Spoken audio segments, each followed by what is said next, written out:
1 month. That's all you get. Miss your shot. You wait until next year. No second chances, no trying again in the fall. Just next year. Right now you're probably thinking, that's absurd. Yeah. Tell that to basically every other mammal on the planet. Most mammals run on a schedule.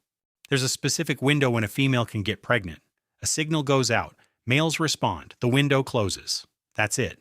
We call it estrus, a mating season. Humans just don't have one, so we rarely think about it. But in nature, it's the default setting. Take lions. A lioness is only sexually receptive for a few days out of the year. Outside that window, males can try. She'll ignore them. Red deer stags. During rut season, they stop eating. Weeks of roaring, crashing antlers, fighting. Some of them die, not metaphorically, actually die. That's what a mating season looks like when you go all in. Elephant seals lose 30% of their body weight during breeding season. Months of fighting, barely sleeping, barely eating. By the end, they look absolutely terrible. And cats. Cats in heat announce it to the entire neighborhood, loudly, at 3 a.m. Whether you wanted to know or not. Chimpanzees are even more direct. When a female chimp is ovulating, the skin around her backside swells up and turns bright red. It can double in size. Nobody needs to guess. Everyone knows. Males compete immediately. When the swelling goes down, competition stops. Clean, efficient, unmistakable. Humans, none of that. Human females show no visible external signs of ovulation. No swelling, no color change, no dramatic behavioral shift. And here's the wild part. Women often can't tell exactly when they're ovulating either. That's why ovulation test kits exist. Your own body. You need a product to figure out what it's doing. The result, humans can reproduce any time of year. Spring, winter, Tuesday morning, doesn't matter. Most mammals have a season. Humans just have always. In the animal kingdom, that's genuinely strange. So how did this happen? Why did humans lose the signal? Honest answer, we don't fully know. There are a few competing theories. All of them theories, by the way. Not one has been definitively proven, but the logic behind each one holds up. Theory 1, concealed ovulation. If ovulation is hidden, males can't tell when a female is fertile, and that changes everything. A male chimp only needs to be around during the fertile window. Outside of that, he's free to go. A human male? No signal, no window to track. If he wants any shot at reproduction, he has to stick around, always. That creates something new. A long-term pair bond. The strategy shifts from show up at the right time to stay close all year. This was proposed by evolutionary biologists Alexander and Noonan in 1979. Theory. Not settled science. But the logic is pretty solid. Theory 2. Social peace. Imagine a group of humans living together. A few dozen people. Maybe 100.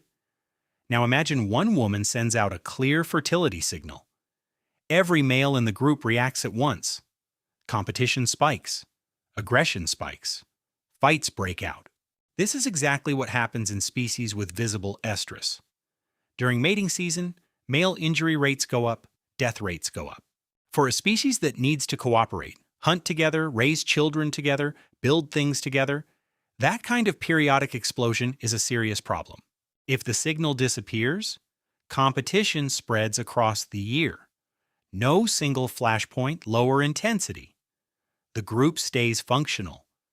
This might be part of why humans can cooperate at all. Theory 3. Walking upright. When humans shifted to bipedal walking, the body geometry changed. In four-legged animals, visual fertility signals are visible from behind. Stand upright, no longer on display. The signal gets hidden just by how the body is positioned. If nobody can see it, it stops being useful. And over time, it fades out entirely. 3 theories. Probably all contributed. What we do know, the signal is gone. And humans ended up as one of the only mammals on Earth without a defined mating season. Now, here's where it gets interesting. What if it hadn't disappeared? What if humans still had a mating season, and that season was April? Let's follow the logic. Pregnancy is 9 months. April mating season means January births. Almost everyone is born in January. There are no birthday months, no Scorpios, no Leos. Everyone's a Capricorn. Maternity wards in January. Total chaos. February through December, completely empty.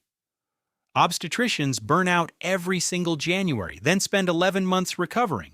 Schools look completely different. Every student in every grade was born in the same month. Repeating a year means waiting for next April. Now picture April at your office, productivity craters.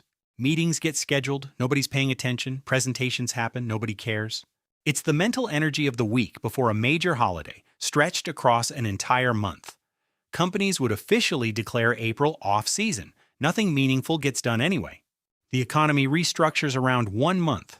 April, everything spikes. Fashion, cosmetics, restaurants, travel, dating, 60 to 70% of annual revenue, all in April. The rest of the year? Relative quiet. Investors know this. Consumer stocks spike in late March, dump in early May, every year, like clockwork. Dating apps run 1 month a year. Late March, servers get upgraded. April hits, peak traffic, maximum load. May 1st, usage drops 90%. No annual subscription. Just a 1-month plan. Because once a year is all you need. App reviews are all from April. Found someone this season. Missed again? See you next April. Social media follows the same pattern. DMs spike in April. Follower requests, likes, comments, all April. By May, everything goes quiet. Influencers spend 11 months preparing. They release everything in April. Ad rates in April, insane. Ads in May, nobody's buying. Now the darker part. In species with visible mating seasons, male competition during that window gets intense. Red deer stags fight until one of them can't continue. Some elephant seal males don't make it through the season. Humans wouldn't be different. April emergency rooms, overwhelmed. April police calls, record highs. April court dockets, backed up through June. The most statistically dangerous month of the year. Every year. April. And then May arrives, the season ends. If you didn't find someone, you wait. Rejection? Next April. Missed your shot? Next April. Just wasn't your year? Next April.